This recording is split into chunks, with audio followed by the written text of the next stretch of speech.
guys, welcome to my video.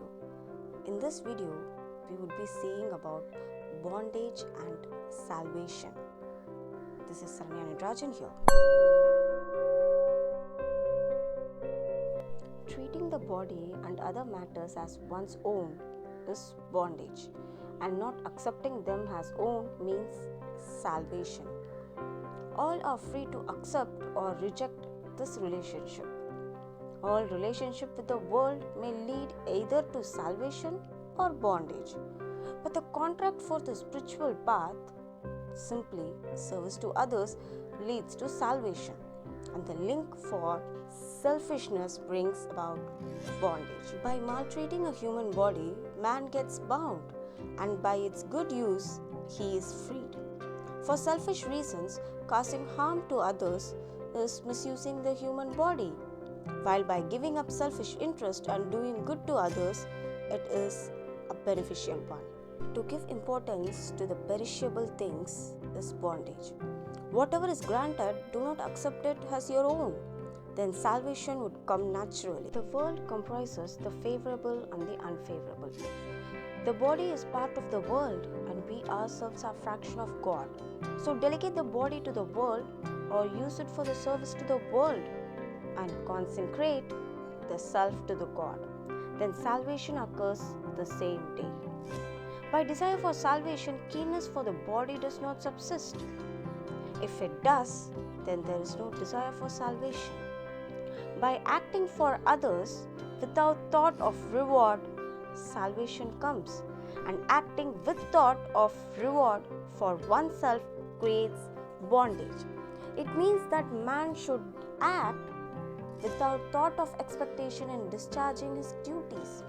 If you want to free yourself from bondage, then give up the possessive spirit in acquired things as well as desire for not acquired ones. God's creation never binds one nor gives pain. Man-made I-ness and minus binds and gives pain. Doing what should not be done and worrying about what could not be done are two special fetters.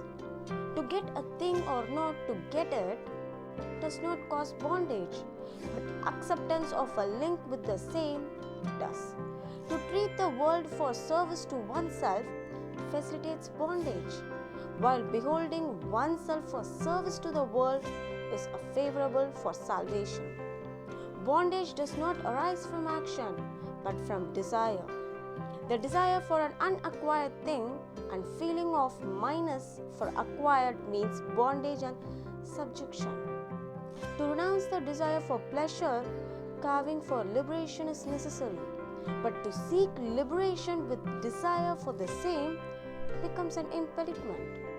Man does not get bound by his action as such, but by the attachment and selfishness inherent in his action.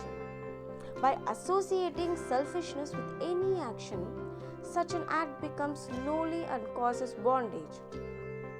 It is a principle that until a man keeps on acting for himself, he does not exhaust the acts and gets bound by them.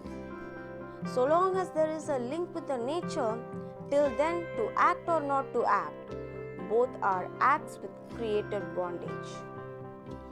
Salvation is of the soul and not of the body. On achieving salvation, the body does not separate from the world, only the self remains separate from the body and the world. Liberation is easy and natural. Bondage is subject to doing things. In reality, it is the liberator that achieves salvation, and a bounded one does not. Salvation does not come from outside renunciation, but by inward detachment. I do not have to take anything. Only with this, I could gain salvation. Thanking you for listening till the end. Let all the good things happen in your life in multiples of infinity.